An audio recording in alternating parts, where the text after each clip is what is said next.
은혜자로 선물의 주인공이 되자. 할렐루야. 자, 오늘의 수요 비전 회복 예배 말씀의 제목은 죄인에게 누가 돌을 던질까? 죄인에게 누가 돌을 던질까? 라는 제목입니다. 죄인이 두 종류의 죄인이 있어요. 첫째는 예수를 믿었는데 죄인이 있고, 두 번째로는 전혀 예수를 믿지 않는 죄인이 있습니다. 예수를 믿은 죄인은 은총이 있는 거죠. 은혜가 있는 사람이죠. 믿음의 선물을 받은 사람이에요. 그래서 믿음이 좋든 크든 깊든 넓든 간에 그 안에는 하나님의 은혜가 있죠. 그래서 똑같은 죄인이지만 조금 느낌이 다르고 고백이 다르고 또 자기 자신의 죄를 다루는 것이 좀 다르죠. 그러나 믿음이 없는 죄인들이 있습니다. 이 사람들은 대개 죄인 줄 알면서도 죄를 정당화시키는 그런 모습들을 가지고 있습니다. 그래서 그 죄를 정당화시키기 위해서 더 큰 죄인이 되는 그런 모습들을 가지고 있습니다.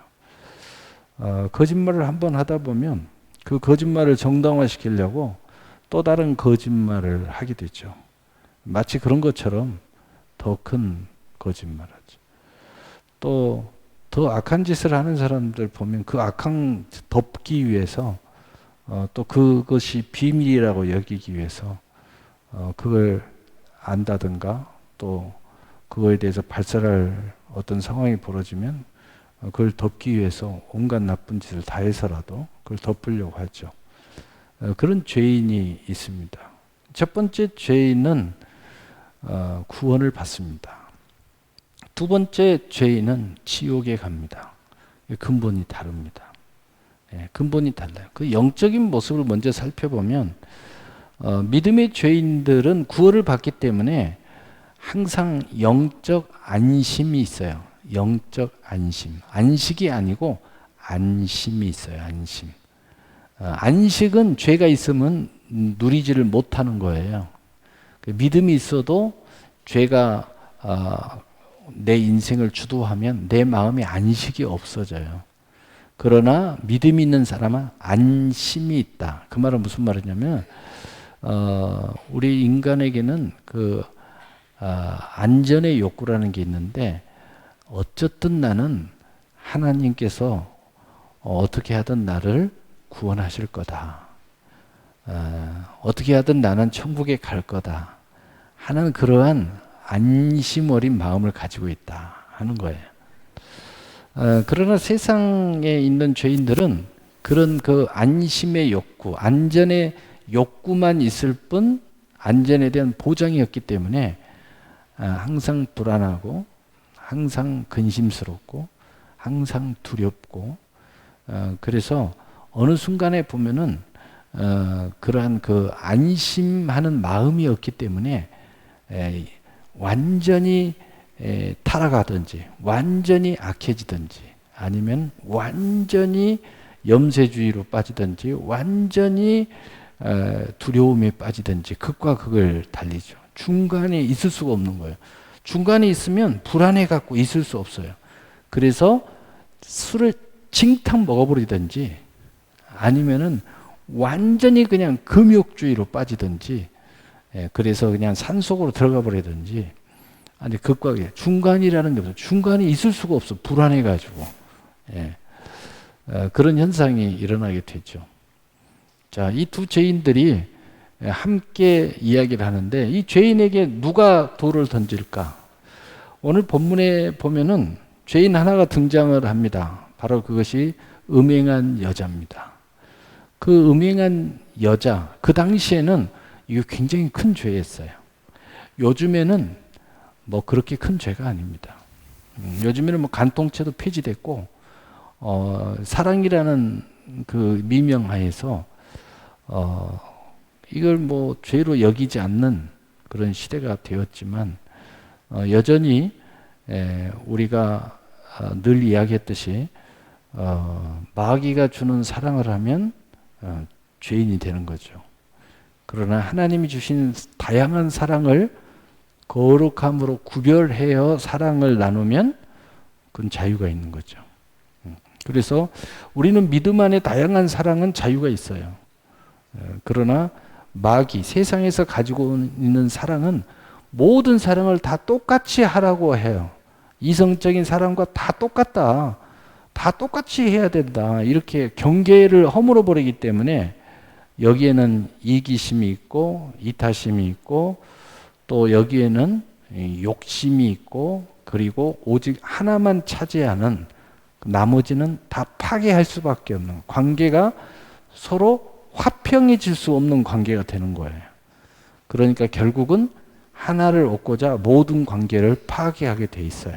그래서 세상에 사랑을 하는 사람들을 보면은 마귀가 주는 사랑을 하면 그 사랑을 위해서 가족을 버리고 사랑을 위해서 다른 사람과 원수가 되고 이런 모습을 갖게 되죠. 근데 하나님이 주신 사랑을 하게 되면 하나님의 사랑은 다양한 사랑이 있죠. 하나님과 우리의 사랑이 있고 목회자와 성도의 사랑이 있고 친구의 사랑이 있고 부모의 사랑이 있고 뭐 너무 다양한 사랑이 존재합니다. 성경 안에도 너무 다양한 사랑이 존재해요.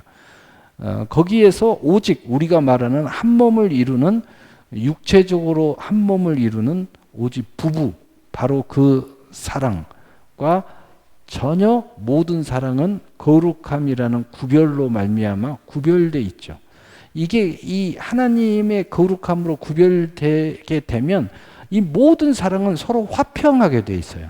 서로 화평하기 때문에 서로 싸우질 않아요. 부딪히질 않아요. 그렇기 때문에 이 모든 사랑을 우리가 다 공유할 수가 있어요. 그러니까 얼마나 삶이 풍요로워지겠어요. 마귀가 주는 사랑은 공유할 수가 없잖아요. 서로가 화평하질 않아요.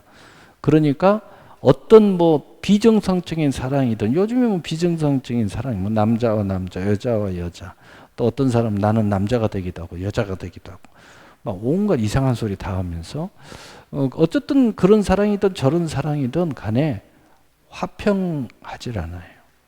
그러니까 모든 관계를 적으로 돌릴 수밖에 없어요. 그러니까 오히려 자기가 최고의 누림의 사랑을 하는 것 같지만은 최고의 고립돼 버리는 한쪽만 사랑하나 조그만한 사랑에 빠짐으로써 모든 사랑과 적을 돌려서 화평하지 못한 그게 바로 마귀의 함정이에요. 함정. 그래서 하나님은 우리에게 더 큰 사랑, 더 넓은 사랑, 사마리아 땅끝까지 이르는 축복 이런 것들을 주시기 위해서 너희들이 이 큰 하나님의 은혜를 받기 위해서 반드시 가져야 될 것이 있는데 뱀처럼 지혜롭고 비둘기처럼 순결해라. 이거 한마디로 이야기하면 구별된 모습을 가져야 된다.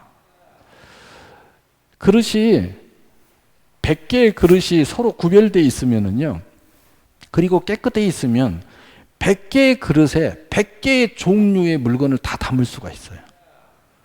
그러나 100개의 크기의 그릇이 아무리 큰 그릇이 있어도 거기에는 섞여버리기 때문에 하나만 있으면 하나밖에 못 담는 거예요. 다양한 것을 담을 수가 없어요. 그러니까 한 가지 외에는 차지할 수가 없죠. 그래서 하나님 말씀대로 생육, 번성, 충만, 정복할 수가 없어요. 그러니까 이런 사람들, 이런 생각에 사로잡힌 사람들은 세상과 화평하지도 못하고 하나님과 화평하지도 못하고 내 가족들과 화평하지도 못하고 내 형제들과 화평하지도 못하고 모든 이웃들과 화평할 수가 없어요. 모든 걸 적으로 돌리기 때문에 화평할 수가 없어요. 그래서 원망, 불평 뭐 이런 것들, 그래서 이런 사람들은 고립될 수밖에 없기 때문에 이런 사고방식을 갖는 사람들은 결국은 홀로 처박혀 살게 돼 있어요. 피해서 살게 돼 있어요. 나는 살 길을 찾는다고 하면서 산속에 들어가서 자연으로 산다든가 막 이런 현상이 일어납니다. 왜냐? 살 수가 없으니까. 다 원수 같은 놈들이니까. 나를 불행하게 만드는 세상이니까. 그럴 수밖에 없는 거예요. 그래서 나이 먹으면 그런 쪽으로 들어가는 사람들은요, 뭔가 인생의 결말이 좋잖아요. 저는 늘 이야기하잖아요. 나이가 드실수록 도시에 사셔야 된다고. 병원에 가까운 데 사셔야 된다고. 더 복지시설이 왕성한 데 사셔야 된다고. 그러니까 나이가 아주 많이 든 사람과 아주 어린아이들은요, 모든 문명, 문화의 혜택을 받는 곳에 살아야 돼요. 왜? 어린아이들은 교육받아야 되기 때문에. 많은 혜택을 누려야 자기 인생의 미래를 마음껏 펼칠 수가 있어요. 또 나이 먹으면 이제 그만큼 살았으니까 이 세상의 모든 문화, 문명을 누려야 할 권한이 있는 거예요. 그래야 내 인생의 말년이 평안해요. 혜택, 의료 혜택도 받아야 되고, 모든 복지 혜택도 받아야 되고, 그리고 편리함. 이 도시가 얼마나 편리합니까? 이런 것들을 다 혜택을 받아야 돼요. 여러분 혹시 아시나요? 이 언뜻 생각하면 도시는 공기도 안 좋고 먹는 것도 안 좋고 모든 걸 안 좋다고 그러잖아요. 근데 여러분은 문화의 혜택을 못 받는 사각지대에 빠져 있으니까 그런 거예요. 도시 안에 온갖 문명의 이기가 제대로 사용되어지는 건물이라든가 가정에 가면은요, 여러분 생각해 보세요. 최대 좋은 공기청정기 있죠. 산소 나오는 것도 있죠. 온갖 좋은 걸로 다 이게 돼 있으면은요, 너무 좋은 거예요. 그리고 여러분 아시죠? 요즘에 샤인 머스크인가 거봉이라나, 내가 너 먹어봤냐? 못 먹어봤대. 생산한 사람이 못 먹어봤대. 이게 며칠 되면 맛있고 이런 거 다 먹어봐야지. 그 시장에 가서 시장 조사도 하고, 그리고 딱 하나씩 사가지고 먹어봐야지. 그 비교도 해보고. 근데 정작 생산자들은요, 못 먹어요. 근데 도시 사람들은요, 돈만 있으면 최고의 것을 먹습니다. 모든 혜택을 다 받는 거예요. 가만히 있어도요, 요거 인터넷에 들어가서 땡땡땡땡 눌러 땡 하면요, 배달 삥 옵니다. 배달 왔습니다. 그럽니다. 가만히 앉아도요, 다 가지고 와요. 요즘에 코로나19 아무 상관없어요. 그것도 애매하면 문 앞에다 놔두고 가세요. 그럼 놔두고 갑니다. 그러면 다 가고 나면 문 열고 갖고 들어오면 됩니다. 시대가 얼마나 좋아졌어요. 몰라서 그렇죠. 도시에서 사는 법이 있고 누리는 법이 있고요. 시골에서 사는 법이 있고 누리는 법이 있어요. 그 시골은 마음껏 누리려면 산 잘 타야 되고요. 약초 잘 캐러 다녀야 되고, 텃밭을 잘 갖고 와야 됩니다. 그래서 내가 먹는 것은 내가 생산해야 그나마 이 농촌의 그런 혜택을 누리는 거죠. 그리고 그것을 할 때 100% 유기농으로 해야 됩니다. 그래야지 그나마. 그리고 열심히 눈을 뜨면 산을 타고, 그리고 그 좋은 공기를 마시고 땀을 뻘뻘 흘리고, 그리고 밤에는 시원한 물로 온몸을 샤워를 하고 그런 저런 것들을 누려야 돼요. 사는 법이 있죠. 사는 법이. 그 약초를 잘 캐야 됩니다. 그것도 모르면은요, 뭐가 뭔지 몰라가지고 독초 먹으면 큰일 납니다. 어디서 많이 봤는데 이게 쌀이버섯인지, 근데 캐 갖고 왔는데 독버섯이야. 큰일 나죠. 그 공부하고 한참 배워야 돼요. 아무나 사는 게 아니죠. 자, 이 세상의 이 삶의 모든 모습들은 이 죄의 모습들을 가지고 있는데, 오늘 제목, 죄인에게 누가 돌을 던질 것인가? 결론은 뭐예요? 예수 믿어도 죄인이고 예수 안 믿어도 죄인인데 누가 죄인에게 돌을 던질까? 간단한 이야기죠. 자기가 죄인인 줄 모르는 사람들이 돌을 던지는 거죠. 또 알면서도 던지는 사람은 얼마나 악하면 그러겠어요. 얼마나 악하면 그러겠어요. 얼마 전에 그 정치에 그 뭐 법무부 장관도 하고 교수도 하고, 근데 그 사람이 그렇게 비판을 많이 받은 이유가 뭐냐면 실제적인 죄는 별로 없어요. 법적으로 볼 때는 그렇게 뭐 큰 죄도 없어요. 이름도 아주 멋지게 져가지고 그냥 뭐라고 하면은 나라를 대표하잖아요. 그런데도 왜 비난을 그렇게 많이 받고 완전히 인생이 거지처럼 돼버렸느냐? 그건 뭐냐?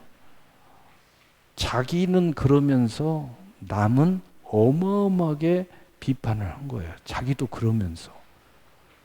그게 모든 사람들을 분노하게 만든 거예요.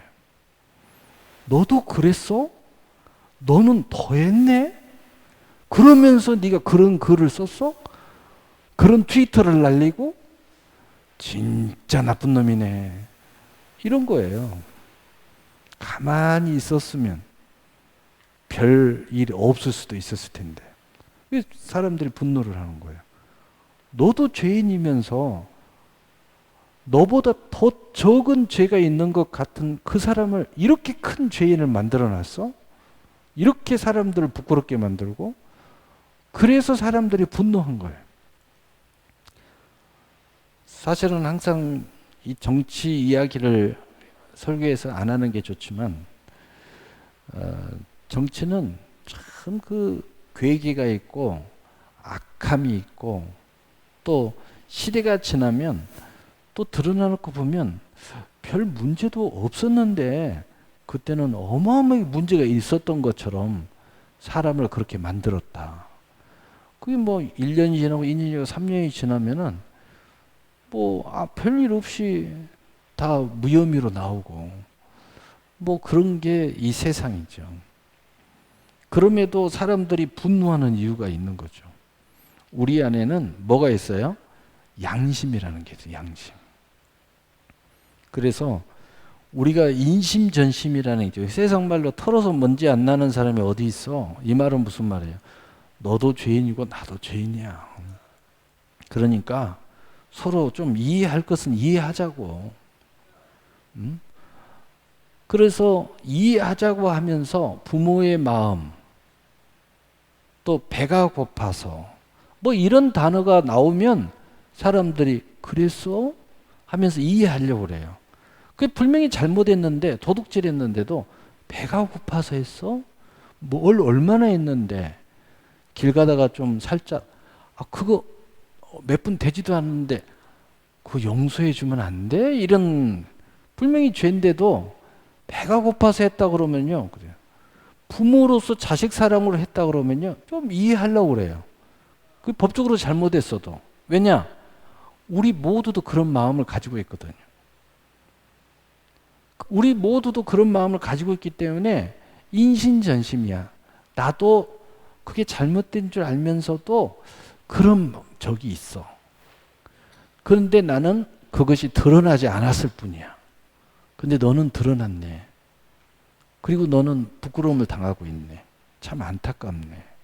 그래서 그런 사람들이 되게 그런 얘기를 하죠. 재수 없어 걸렸다고.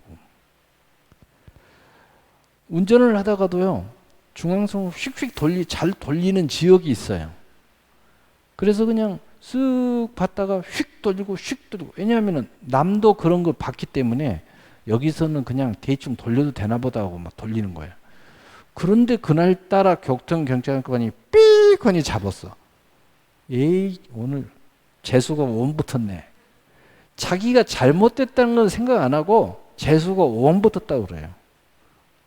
에이씨, 왜 저 자식이 거기 있는 거야? 그래. 자기가 왜 넘어갔다 이걸 생각 안 하고 왜 이 시간에 거기 서가지고 나를 잡는 거야? 그렇게. 왜냐하면 너도 나도 다 하는 것이라고 생각하니까 그렇죠. 우리가 율법을 앞에다 딱 갖다 대면 모두 다 잘못한 거죠. 분명히 잘못한 건 잘못한 거예요. 그래서 스티커를 끊으면서도 씩씩거리면서 끊습니다. 씩씩거리는 거야. 오늘 재수가 없어요. 자식이 숨어서 나를 단속해.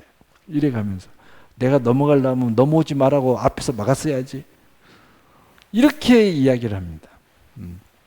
참 우리 인생이 그렇다는 거죠. 근데 하나님은 이것을 다 알고 세워놓은 거예요. 그렇게 만들어 놓은 거예요. 그러면서 누가 돌을 던지냐 이거예요. 다 죄인이다 이거죠.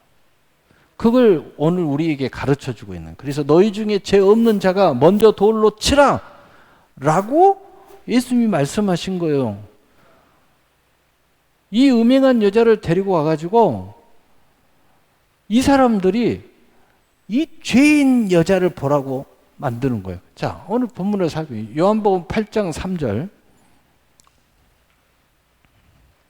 서기관들과 바리새인들이 음행 중에 잡힌 여자를 끌고 와서 가운데 세우고. 참 기구하죠. 죄에 걸린 거예요. 요즘 말하면 헌법에 걸렸어. 그러니까 죄인이 돼가지고 걸려가지고 요즘 말하면 재판정에 쓴 거야. 참 안타깝죠. 또 우리는 인생의 본질을 여기서 배워야 돼요. 저 재판에 쓴 사람이나 안 쓴 사람이나 다 똑같은 죄인이라는 거예요. 우리는 신앙적으로 그 본질을 먼저 이해하고 쳐다봐야 돼요. 저 사람이 섰으니까 저놈은 죄인이고 나는 재판정에 안 섰으니까 죄인이 아니다? 라는 개념으로 생각하면 안 돼요. 그러면 오늘 이 하나님의 말씀, 예수님이 우리에게 하고자 하는 말씀의 본질을 이해할 수가 없어요. 그리고 복음의 본질도 이해할 수가 없고 하나님의 은혜의 본질도 깊이 이해할 수가 없어요. 거꾸로 이야기하면 은혜의 본질을 이해하는 사람은 이 세상의 이치에 따라 헌법에 따라 저 사람이 감옥에 가지만 우리는 그 사람을 불쌍하게 여기는 마음을 가질 수 있다는 거예요. 그러나 은혜의 본질을 이해하지 못한다면 복음의 본질을 이해하지 못한 사람은 우리가 그 사람을 정죄하고 돌을 들어서 치겠죠.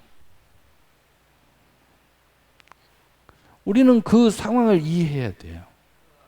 그래야 우리가 참된 그리스도인이 되는 거예요.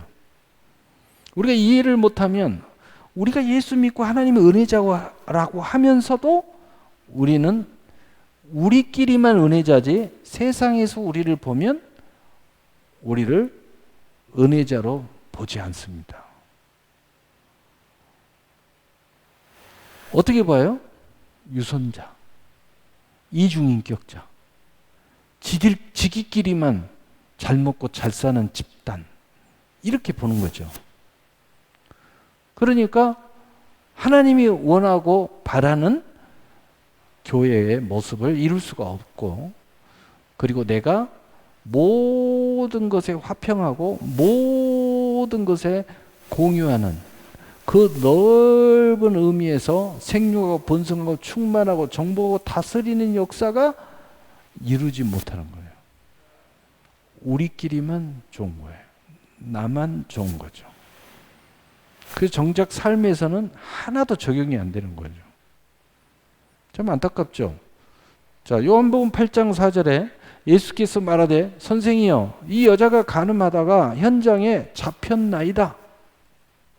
이 여자가 간음하다가 잡혔다. 자, 여자가 죄인으로서 끌려왔어요. 이제는 또 하나가 등장했는데 이 죄를 고발한, 정죄한, 판단한 고소인이 등장한 거예요. 여러분 세상에는요 죄인이에요. 근데 우리가 지금까지 이야기하는 건 모두가 죄인이라는 거예요. 그런데 그 중에 죄인이 죄인을 고발하는 사람이 있다는 거예요. 마치 자기는 죄가 없는 것처럼. 그래서 이 세상의 구조는요, 세상에 가면 죄인이 있고 고발인이 있어요. 정죄하는 사람이 있어요. 판단하는 사람이 있어요. 구조가 그렇게 돼 있어요.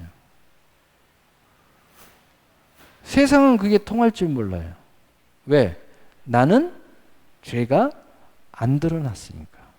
나는 죄인으로 잡히지 않았으니까. 딱 그거예요. 그것뿐이지 죄인이 아닌 게 아니죠. 요한복음 8장 5절 6절에 모세는 율법에 이러한 여자를 돌로 치라 명하였거니와 선생은 어떻게 말하겠나이까. 그들이 이렇게 말하면 고발할 조건을 얻고자 하여 예수를 시험함이라. 예수께서 몸을 굽히사 손가락으로 땅에 쓰시니 세 번째 모습은 뭡니까? 예수님을 시험하는 거예요. 영적으로 교회를 시험하는 겁니다. 영적으로 예수 믿는 사람들을 시험하는 거예요. 이것은 영적으로 뭐예요? 하나님을 대적하는 무리를 이야기합니다. 그래서 이 세상에는요, 이런 모습으로 발전을 하고 이런 무리가 있어요. 죄인이라는 존재가 있죠. 그 죄를 들춰서 고소하는 고소인이 있어요. 그리고 이제 그걸 이용해서 하나님의 나라를 대적하는 세력들이 있어요. 그래서 우리 주님이 늘 말씀하시기를, 우리 서론에 이야기했지만 뱀처럼 지혜롭고 비둘기처럼 순결하라고 말씀하시는 거예요. 여기에 걸리지 말라는 거죠. 여기에 걸리면 곤란해진다는 거죠. 여기에 걸리면 우리 예수 믿는 사람이 고난을 당한다는 거예요. 하나님 보시기에는 우리가 큰 죄를, 너 이놈, 너 이렇게 큰 죄를 질러서 너는 죽어 마땅해. 하나님 그러지 않으셔요. 하나님은 다 사랑하세요. 하나님이 보시기엔 다 죄인이에요. 그래서 하나님은 여기에 걸려들지 말라는 거예요. 특별히 하나님의 자녀가 여기에 걸려들지 말라고 이야기하는 거예요.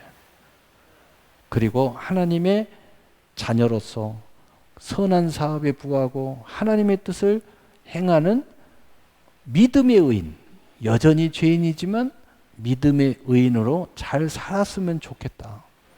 이게 하나님의 마음이에요. 여러분, 자식들이 그 무슨 일이 일어나면 우리 자식이 그럴 리가 없다고, 그 친구를 잘못 만나서 그렇다고. 근데 그쪽 엄마는요, 저 친구를 잘못 만나서 그렇다고 그래요. 그게 우리 하나님의 마음이에요. 그러니까 우리는 이런 그 하나님의 그 사랑의 본질을 이해해야 돼요. 우리가 죄가 없어서 사랑하는 게 아니에요. 하나님이 볼 때는 다 알아요. 저놈이나 저놈이나 다 똑같다는 걸 알아요. 근데 뭐예요? 우리는 하나님의 자녀라는 거예요. 그래서 이런 일에 걸리지 말고, 이런 일에 문제에 고난당하지 말고 내 은혜 안에서 잘 살았으면 좋겠다. 그게 하나님의 마음이에요. 그리고 최소한 이런 자들이 우리에게 이런 고난을 주고 이런 대적을 하고 이렇게 하나님의 나라를 무너뜨리려고 하는 그런 자들처럼 똑같이 안 했으면 좋겠다. 우리는 최소한 우리의 위치와 모습을 좀 이해했으면 좋겠다. 그러면 최소한 우리끼리는 그런 일이 없지 않겠느냐. 그래서 요한일서 4장에는 사랑은 허다한 죄를 덮느니라. 우리는 최소한 우리끼리는 그러지 말았으면 좋겠다. 그래서 예수님께서 그렇게 외치는 게 뭐예요? 너희에게 새 계명을 주노니 너희가 서로 사랑하라. 무슨 이야기예요? 사랑의 반대 측면 이야기만. 너희는 서로 용서하라. 너희는 마땅히 용서해야 돼, 서로가. 이 세상에 이 악한 자들이 고소인으로 우리를 고소하고 우리의 하나님의 나라를 대적하듯이 영적으로 우리를 대적하는 이들하고 똑같이 하면 안 돼. 우리는 우리끼리라도 서로의 모습을 잘 이해하고 그 하나님이 얼마나 우리를 사랑하는지 그 사랑으로 허다한 죄를 덮어주면서 우리의 죄의 모습을 이해하고 그리고 서로 위로하고 격려하면서 승리해 가야 돼 라고 말씀하시는 것이 이 내용 안에 들어있는 거예요. 왜냐? 성경 전체를 놓고 봐야 되니까. 그래서 먼저 도를 치라. 어떤 자들에게? 예수님을 대적하는 자들에게. 그리고 이 하나님의 그 메시지, 복음, 은혜를 이해하지 못하는 자들에게 그러면 너가 죄가 없으면 돌로 쳐라! 이렇게 이야기하는 거야. 너는 죄가 없냐? 이렇게 이야기하는 겁니다. 너는 죄가 없어. 요한복음 8장 7절 9절에 그들이 묻기를 마지 아니하는지라 이에 일어나 이르시되 너희 중에 죄 없는 자가 먼저 돌로 치라 하시고 다시 몸을 굽혀 손가락으로 땅에 쓰시니 그들이 이 말씀을 듣고 양심의 가책을 느껴 어른으로 시작하여 젊은이까지 하나씩 나가고 오직 예수와 그 가운데 섰는 여자만 남았더라. 예수님이 그들의 양심에 돌을 던진 겁니다. 빛의 돌을 던진 거예요. 여러분, 우리가 캄캄한 밤에는 손이 더러웠던 내 몰골이 조금 안 좋던 별 문제 없습니다. 그런데 새카맣게 하루 종일 일하고 새카맣게 캄캄한 데서 일하면 괜찮아요. 그런데 갑자기 그냥 대낮처럼 불이 밝혀지고 이렇게 환한 데로 나오면 우리의 모습이 확 드러나 버려요. 우리 주님은 이 땅에 빛으로 오셨잖아요. 그래서 그 양심에 빛의 돌을 던진 거예요. 그들의 마음에 그들의 모습이 확 드러난 거예요. 그러니까 돌을 던질 수가 없는 거예요. 내려놓고 다 떠난 겁니다. 심판대 앞에서만 심판을 받는 게 아니라 예수님이 그 순간에 양심의 심판을 해버린 거예요. 양심의 심판. 우리도 아무리 막 열을 받았고 미워하고 증오하고 하다가도요, 여러분 그런 순간 교회 나와서 엎드려서 기도하고 간절히 묵상하면서 깊은 하나님이 내게 허락하는 은혜를 깊이 묵상하면 내가 분노하고 미워하고 증오한 나의 모습들이 다 드러나요. 그러면서 당장 가서 때려 엎을 것 같은 내가 갑자기 푹 꺼져버립니다. 그게 뭐예요? 성령이 빛으로 임해서 나의 모습을 열어 보인 거죠. 그게 바로 진정한 복음의 모습이고 은혜의 모습이고 은혜자의 모습인 거예요. 그래서 죄인이 죄인을 더 잘 알죠. 죄인이 죄인을 이해를 더 잘해야죠. 그렇지 않습니까? 우리가 믿음의 의인이지 우리가 행위의 의인이 아니잖아요. 은혜로 말미암아 의인이 됐지. 우리가 무슨 거룩한 일을 하고 완전히 사람이 바뀌고 완전히 거룩한 사람으로 180도로 전환돼서 우리가 의인이 된 게 아니잖아요. 죄인이 죄인을 더 잘 이해할 수 있잖아요. 그래서 아파본 사람을 잘 이해한다고 누가 아프다고 그러면요, 아이고 그러시냐고. 그래요. 그래서 제가 우리 나이 드신 분들이 헬스 개인 트레이너 하면 막 젊은 여자, 젊은 남자 막 트레이너한테 받으려고 그래요. 그러다가 죽습니다. 나하고 비슷한 트레이너한테 받아야 나를 이해해 주죠. 나이 드신 분, 내가 50대다 그러면 최소한 40대 트레이너한테 받아야지. 나 온삭신이 아프다는 걸 좀 이해해야지. 거기에 맞춰서 운동을 시켜주지. 그냥 이 젊은 사람들은요, 막 빡시게 시킵니다. 그러니까 그냥 며칠하고 못한다 그래요. 왜냐하면 나이 먹은 사람의 몸을 이해를 못해요. 그러다가 쓰러져 죽습니다. 쓰러져 죽어요. 그래서 로마서 2장 1절 5절 하나님은 단호하게 말씀하십니다. 그러므로 남을 판단하는 사람아 누구를 막론하고 내가 핑계하지 못할 것은 남을 판단한 것으로 내가 너를 정죄함이니 판단하는 내가 같은 일을 행함이니라. 이런 일을 행하는 자에게 하나님의 심판이 진리대로 되는 줄 우리가 아노라. 이런 일을 행하는 자를 판단하고도 같은 일을 행하는 사람아 내가 하나님의 심판을 피할 줄 생각하느냐. 혹 내가 하나님의 인자하심이 너를 인도하여 회개하게 하심을 알지 못하여 그의 인자하심과 용너하심과 같이 참으심이 풍성함을 멸시하느냐. 다만 내 고집과 회개하지 아니하는 마음을 따라 진노의 날 곧 하나님의 의로우신 심판이 나타나는 그날에 임할 진노를 내가 쌓는도다. 하나님은요 단호하십니다. 어떤 사람이 결국은 하나님의 진노를 사느냐. 은혜를 아무리 쌓아줘도 그 은혜를 멸시하는 사람들. 멸시는 다른 게 아니에요. 내가 받은 바 은혜를 나눌 줄 알아야 되는데 나는 받았는데 남에게는 줄 모르는 사람, 바로 그 사람에게 진노가 임하는 거예요. 우리가 은혜와 복음의 본질은 이런 거예요. 이걸 잘 이해해야 돼요. 그래서 오늘 결론 요한복음 8장 10절 11절 예수께서 일어나사 여자 외에 아무것도 없는 것을 보시고 이르시되 여자여 너를 고발하던 그들이 어디 있느냐. 너를 정죄한 자가 없느냐. 대답하여 주의 없나이다. 예수께서 이르시되 나도 너를 정죄하지 아니하노니 가서 다시는 죄를 범하지 말라 하시니라. 우리 예수님도 정죄하지 않겠다고 하시는 거예요.